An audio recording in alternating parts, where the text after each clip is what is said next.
Hello students, this is Suchita Naik and today we are going to discuss about the lesson that is thermal properties of matter. It means we are going to start the lesson that is 7th lesson, thermal properties of matter. It is very useful lesson. Okay, so see, in this chapter we will learn properties of matter and various phenomena that are related to heat. मतलब इस lesson में हम लोग क्या क्या देखने वाले हैं, properties of matter and phenomenon, various phenomena that are related to heat. Heat के रिलेटेड जितने जितने फिनोमिनॉन्स है वो सारे डिस्कस करने वाले हैं. देन फिनोमिनॉन और properties having to do with temperature changes and heat exchanges are termed as thermal phenomenon और थर्मल प्रॉपर्टीज. मतलब थर्मल प्रॉपर्टीज, ये जो थर्मल प्रॉपर्टीज लेसन का नेम है, इसका मीनिंग क्या है कि फिनोमेनन और properties having to do with temperature changes, मतलब टेम्परेचर के जो चेंजेस होते रहते हैं हमेशा जो तुम लोग देखते हो. एंड हीट एक्सचेंज, जैसे हीट एक्सचेंज मतलब हीट ट्रांसफ़र होती है from one form to another form, ठीक है, या एक्सचेंज होती है, are term as a thermal phenomena. मतलब इनको क्या बोलते हैं, थर्मल फिनोमिना. ओके, मतलब टेम्परेचर रिलेटेड, अगर टेम्परेचर के रिलेटेड कोई चेंज हो रहा है या कोई हीट एक्सचेंज हो रही है या हीट पास हो रही है, उसके रिलेटेड तुम लोग जो भी बोलते हो उसको हम लोग क्या बोलते हैं, थर्मल फिनोमिनन और thermal properties. Okay, so see the next topic, that is we are going to start the lesson. First point is temperature and heat. Okay, now you know very well about temperature and heat. Now these two things are different to each other. See how? Okay, so first see, when two bodies at different temperature are brought in contact, they exchange heat. After some time the heat transfer stops and we say the two bodies are in thermal equilibrium. मतलब समझो दो bodies है, body ए, okay, ये a body है और ये B body है, ठीक है, having temperature T1 and T2. मतलब एक का टेम्परेचर T1 है, एक का टेम्परेचर T2 है. ओके, अगर दोनों को कांटेक्ट में लाया जाए, मतलब अगर इन दोनों को मैंने कांटेक्ट में लाया, ठीक है, ये ए बॉडी है, ये बी बॉडी है, दोनों को मैंने क्या किया, कांटेक्ट में लाया है, तो क्या होगा कि यहाँ पे एक्सचेंज ऑफ हीट होगा. अभी दोनों का टेम्परेचर सेम है. ओके, टेम्परेचर एंड हीट ये दोनों चीज़ें अलग अलग है, दोनों का टेम्परेचर अलग है. अभी टेम्परेचर डिफरेंट होने की वजह से, because of different temperature there is a exchange of heat. Okay, after some time the heat transfer stops. मतलब क्या होगा कि जैसे ही इनको कांटेक्ट में लेंगे तब क्या होगा कि हीट ट्रांसफ़र होने वाली है from higher temperature to lower temperature. मतलब जिस बॉडी का टेम्परेचर हायर रहेगा और जिस बॉडी का टेम्परेचर लोअर रहेगा उससे मतलब कम रहेगा, तो क्या होगा वहाँ पे हायर से क्या होगा, कांटेक्ट में रहने की वजह से higher temperature to lower temperature heat transfer होने वाला है. और after some time, okay, the heat transfer stops. मतलब कुछ देर में हीट का ट्रांसफ़र होना या हीट एक्सचेंज होना क्या हो जाएगा, स्टॉप हो जाएगा. Then we the end we say the two bodies are in thermal equilibrium. मतलब क्या होगा कि ये जो हीट एक्सचेंज हो रही है या ट्रांसफ़र हो रही है फ्रॉम ए टू बी और बी टू ए, ठीक है, समझो ए बॉडी का टेम्परेचर जो है वो ज़्यादा है और बी बॉडी का कम है. तो जैसे मैंने बताया कि heat transfer from higher to lower, मतलब T1 से T2 तक हीट ट्रांसफ़र होगा. अभी कब तक होगा, जब तक दोनों बॉडीज़ का टेम्परेचर सेम नहीं होता है तब तक. ओके, मतलब बी बॉडी का भी टेम्परेचर T1 जितना नहीं होता है तब तक ये हीट एक्सचेंज होते रहेगा, क्योंकि T1 हायर है तो हायर से लोअर तक जाएगा. ओके, सो इक्वल होने के बाद, दोनों बॉडीज़ के टेम्परेचर इक्वल होने के बाद, हीट एक्सचेंज होने के बाद वहाँ पे कौन सी कंडीशन आ जाएगी, thermal equilibrium. Okay, so see, thermal equilibrium का मीनिंग क्या है कि when two bodies are brought in contact having different temperature, okay, they exchange their heat and after some time the heat transfer stop and we say the two bodies are in a thermal equilibrium. मतलब क्या है कि दोनों bodies के temperature अभी क्या हो गए हैं, same. Okay, so temperature is a physical quantity that defines the thermodynamic state of a system. मतलब किसी भी सिस्टम की जो स्टेट है, ओके, उसका जो टेम्परेचर रहेगा किसी भी स्टेट में, तो वो तुम लोग को क्या बताएगा, thermodynamics. Okay, thermodynamic state of system. Example, heat transfer from hot T and cold ice tea. मतलब जैसे कप लिया है चाय का, ओके, टी का एक हॉट कप लिया है, पहले चाय गर्म रहती है, राइट। अगर मैंने टेबल पे रखी तो रूम टेम्परेचर चाय जो भी है, रूम टेम्परेचर का जितना टेम्परेचर है उतना टेम्परेचर किसका होने वाला है, उस टी का होने वाला है, क्योंकि heat transfer from higher to lower, higher to lower होगा मतलब क्या होगा कि अभी हॉट टी रहेगा और उससे ज़्यादा समझो टेम्परेचर, रूम टेम्परेचर ज़्यादा रहेगा, तो वहाँ से हीट ट्रांसफ़र होगी, दोनों बॉडीज़ के बीच में क्या होगा, एक्सचेंज ऑफ हीट होगा हायर टू लोअर, एंड दोनों बॉडीज़ के टेम्परेचर क्या हो जाएंगे, cools, okay.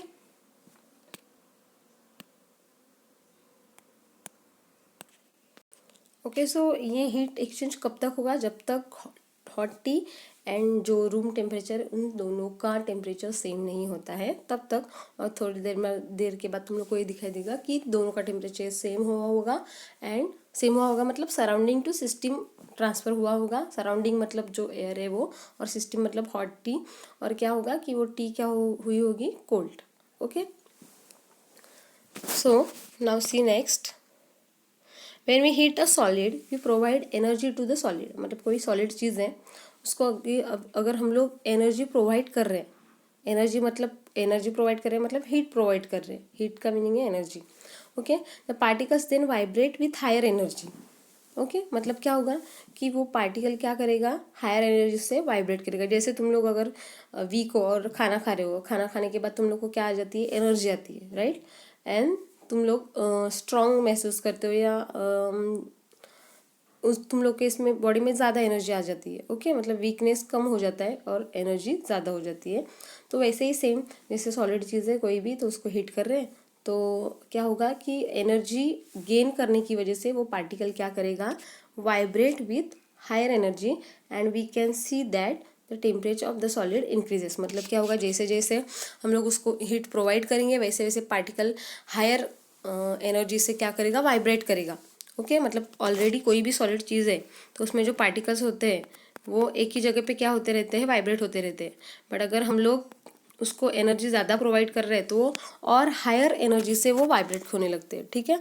So higher energy हो गई मतलब क्या हो गया कि उनका वाइब्रेशन हायर हो गया, मतलब क्या हो गया कि temperature of the solid increases, okay. The temperature is therefore a measure of the average kinetic energy of the atoms, okay. मतलब क्या, the temperature is therefore a measure of the average kinetic energy of the atom. मतलब temperature क्या रहता है कि कोई भी body है उसमें जो एटम्स है उनकी जो एनर्जी है, अभी एक पार्टिकल नहीं रहेगा, बहुत सारे पार्टिकल्स रहेंगे, तो वो ऑल पार्टिकल्स की एनर्जी मतलब क्या हुई, average kinetic energy, okay. All particles vibrate करेंगे तो सबकी मिला के जो काइनेटिक एनर्जी रहेगी उसको हम लोग क्या बोलेंगे, average kinetic energy of the atoms.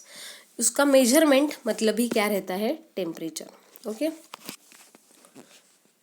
The greater the kinetic energy is, the faster the molecules will move and higher will be the temperature of the body. मतलब जितना काइनेटिक एनर्जी ज़्यादा रहेगा, ओके, उतना मॉलिक्यूल फास्टर वाइब्रेट होगा या move करेगा, okay. So higher will be the temperature of the body, उतना temperature भी क्या होगा, बढ़ जाएगा, मतलब हाई हो जाएगा, okay.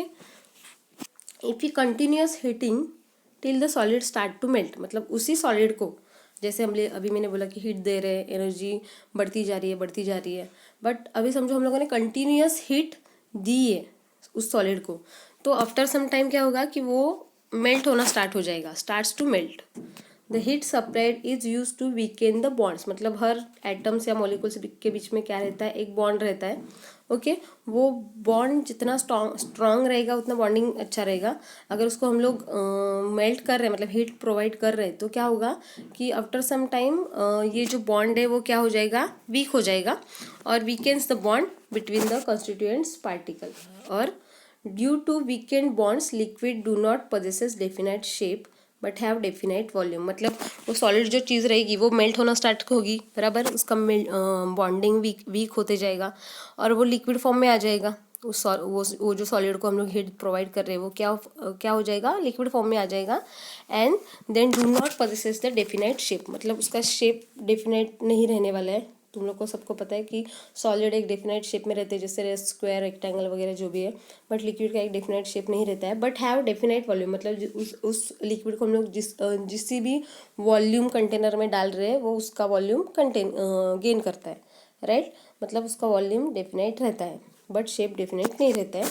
As per kinetic theory of gases, for an ideal gas there are no forces between the molecules of a gas. मतलब अगर आइडियल गैस कंसिडर करो because of kinetic theory of gases, then there are no forces between the molecules of a gas, hence gases neither have a definite volume or shape। जैसे अभी हम लोगों ने solid और liquid के बारे में सुना, वैसे अभी गैसेस के बारे में देखा जाए और आइडियल गैसेस के बारे में देखा जाए तो वहाँ पे जो फोर्सेस रहते हैं मॉलिक्यूल्स के बीच में वो बहुत वीक रहते हैं, या there are no forces between the molecules of a gas. Okay, has gases neither have a definite volume nor shape. मतलब गैसेस को वॉल्यूम भी नहीं रहता है और डेफिनेट वॉल्यूम नहीं रहता है और शेप भी नहीं रहता है। This means the average kinetic energy per particle of substance defines the temperature. इसका मीनिंग क्या है कि पार्टिकल्स की काइनेटिक एनर्जी जो रहेगी या मॉलिक्यूल्स की जो एवरेज काइनेटिक एनर्जी रहेगी पर पार्टिकल बोला है of a substance defines the temperature. Her particle की जो काइनेटिक एनर्जी रहेगी average, okay, that defines the temperature. So temperature measures the degree of hotness of an object and not the amount of its thermal energy. Okay, मतलब ये जो temperature है, heat and temperature के बारे में हम लोगों ने सुना, तो हीट मतलब तो एनर्जी रहती है। जैसे हम लोगों ने बचपन में सुना है, energy can neither be created nor be destroyed, can be converted from one form to another form. तो वो क्या हुई, हीट हुई। बट टेम्परेचर जो है वर्ड, उसका मीनिंग क्या है, डिग्री ऑफ हॉटनेस और कोल्डनेस। मतलब कोई चीज़ कितनी हॉट है या कितनी कोल्ड है। जैसे कोई ऑब्जेक्ट है और उसका टेम्परेचर 20 डिग्री है या 0 डिग्री, समझो 0 डिग्री है। 0 डिग्री है मतलब क्या बोलते हैं हम लोग, वो आइस है, मतलब फ्रीज हो चुकी है। तो हम लोग क्या बोलेंगे वो कोल्ड है। मतलब ये क्या देता है, डिग्री ऑफ हॉटनेस और कोल्डनेस। और ज़्यादा डिग्री रहेगी, 27 डिग्री 28 डिग्री रहेगा, तो हम लोग क्या बोलेंगे कि वो चीज़ थोड़ी हॉट है। 30 डिग्री है तो वो चीज़ क्या है, हॉट है। मतलब वो उस डिग्री से हम लोग को क्या पता चलता है कि degree of hotness of an object और coldness of an object, it means the temperature. Okay, next measurement of temperature. अभी टेम्परेचर जो है वो हम लोग डिफरेंट टाइप से मेजर कर सकते हैं। To measure temperature quantitatively generally 2 different scales of temperature are use. मतलब जनरली जो टेम्परेचर स्केल्स हैं वो कौन से हैं, डिफरेंट स्केल्स हैं। फर्स्ट इज सेल्सियस स्केल और दूसरी है Fahrenheit scale. Okay, so let us see first Celsius scale. On this scale the ice point is mark as 0 and the steam point is mark as 100। मतलब अगर कोई ice है, ice मतलब बर्फ, okay, तो उसका टेम्परेचर समझो 0 है, वो तो 0 ही रहता है बराबर, क्योंकि 0 डिग्री पे ही आइस होता है, डिग्री सेल्सियस में, ओके, आइस होता है। तो ice point as mark as 0, और आइस पॉइंट को ही बोलते हैं freezing point. Okay, freezing point या आइस पॉइंट हम लोग किससे मार्क करते हैं, 0 degree Celsius, and the steam point is mark as 100 degree Celsius. मतलब कोई बॉडी स्टीम हो रही है या बॉयल हो रही है तो हम लोग कौन सा टेम्परेचर लेते हैं, 100 डिग्री सेल्सियस। वो taken at normal atmospheric pressure. अभी नॉर्मल एटमॉस्फेरिक प्रेशर कितना रहता है, 105 और N per metre square. Okay, then the interval between this point is divided into 100 equal parts. Okay, so मतलब इस 0 डिग्री में और इस 100 डिग्री, मतलब freezing point and boiling point के बीच में कितना इंटरवल है, 100 इक्वल पार्ट्स का डिवीजन है। ओके, मतलब ये किस में डिवाइड हो जाते हैं, 100 पार्ट्स में। Each of this is known as the degree Celsius and is written as 0 degree Celsius. अभी नॉर्मल एटमॉस्फेरिक प्रेशर ये रहता है 105 न्यूटन पर मीटर स्क्वायर, बट यहाँ पे जो डिग्री सेल्सियस स्केल लेते हैं वो कैसे लेते हैं कि समझो ये 0 डिग्री है, स्केल है, थर्मोमीटर है, थर्मोमीटर तुम लोग को सबको पता रहेगा। इसके मैंने समझो 100 पार्ट्स किए है। ओके, तो लास्ट कितना आएगा, 100। ओके, सो इसमें से जो फर्स्ट लाइन रहेगी वो कितनी रहेगी, 1 degree Celsius. So each of this is known as the degree Celsius और 1 डिग्री सेल्सियस। मतलब एक को क्या बोलेंगे, degree Celsius, and is written as degree Celsius. Okay, मतलब जैसे पहला पार्ट कितना रहेगा, 1 डिग्री सेल्सियस। ओके, और ये कितने पार्ट्स रहेंगे, फ्रॉम 0 टू यहाँ तक कितने रहेंगे, 100 parts. Next Fahrenheit scale. On this scale the ice point is mark as 32। मतलब जैसे हम लोगों ने सेल्सियस स्केल में क्या देखा कि आइस पॉइंट किससे मार्क होता है, 0 से, वैसे यहाँ पे फ़ारेनहाइट स्केल में आइस पॉइंट क्या रहता है, मार्क एज 32। ओके, मतलब डिग्री सेल्सियस में अगर 0 डिग्री रहता है तो फ़ारेनहाइट में क्या रहता है, 32 degree Fahrenheit. Okay, and steam point is mark as 212। जैसे यहाँ पे 100 डिग्री रहता है तो वैसे यहाँ पे क्या रहता है, 212 Fahrenheit. Okay, eight normal atmospheric pressure the interval between this point is divided into 180। मतलब इन दोनों के बीच का जो इंटरवल है वो कितना है, 180 equal parts. Each division is known as a degree Fahrenheit. मतलब हर एक पार्ट को क्या बोलेंगे, डिग्री फ़ारेनहाइट, एक पार्ट को। Okay, and return as Fahrenheit. The relationship between degree and Fahrenheit is, मतलब अगर degree Celsius and degree Fahrenheit में रिलेशन देखा जाए तो वो इस तरह से है, TF minus 32 divided by 180 is equal to TC upon 100। मतलब अगर तुम लोग को कोई भी न्यूमेरिकल सॉल्व करना है उसमें अगर एक वैल्यू सेल्सियस में दी है और तुम लोग को फ़ारेनहाइट में बोला है तो तुम लोग ये फॉर्मूला यूज़ कर सकते हो। ठीक है, जैसे कि यहाँ पे न्यूमेरिकल है, if the average room temperature on a normal day is 27 degree, what is the room temperature in degree Fahrenheit. मतलब सी फॉर्मूला तुम लोग को वही यूज़ करना है जो अभी हम लोगों ने लिया। तो हम लोग को क्या निकालना है, what is the room temperature in degree Fahrenheit, मतलब TF तुम लोग को निकालना है। ओके, और तुम लोग को डिग्री सेल्सियस में वैल्यू दी है, मतलब TC दिया हुआ है। तो TF क्या आएगा, TF इज इक्वल टू 180 उस साइड में गया तो क्या आएगा, 180 divided by 100 into TC, minus 32 इस साइड में जाएगा तो प्लस 32। ओके, सो TC दिया हुआ है, TC is equal to 27 degree Celsius. TC मतलब room temperature on a normal day is 27 degree Celsius. So TF की वैल्यू कितनी आएगी, TF is equal to 180 divided by 100 into 27 plus 32। तो TF कितना आएगा, TF इज इक्वल टू, ये कितना आ जाएगा, 1.8 इंटू 27 प्लस 32।